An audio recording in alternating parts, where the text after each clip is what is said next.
দর্শক আজকে আমরা চলে এসেছি কুমিল্লা জেলায় অবস্থিত একটি রেস্টুরেন্ট যার নাম চিলেকোঠা ক্যাফে অ্যান্ড রেস্টুরেন্ট।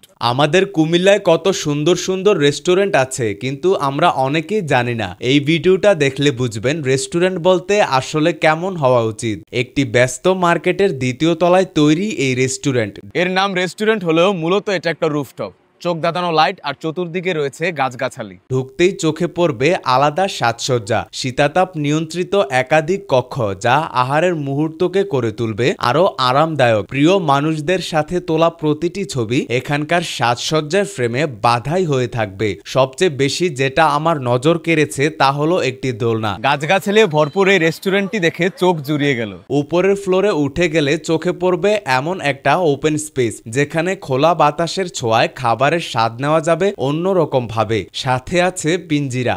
এই পিঞ্জিরা দেখে কেউ আর ভয় পায় না, এটা মানুষ আটকানোর জন্য না। ঘুরতে ঘুরতে হঠাৎ চোখে পড়লো একটা রিক্সা। রিক্সা আছে কিন্তু আফসোস রিক্সার ড্রাইভার নাই। খাবারের দিক দিয়েও জায়গাটা বেশ সমৃদ্ধ। মাসালা রুটি, খিচুড়ি আর নানা ধরনের বিফ আইটেমের স্বাদও পাবেন এখানে। লোকেশনটা হলো কুমিল্লা জেলার ১৪গ্রাম উপজেলার বাংপাই কালাম মজুমদার মার্কেটের দ্বিতীয় তলা। সবাই ভালো থাকবেন, আল্লাহ হাফিজ।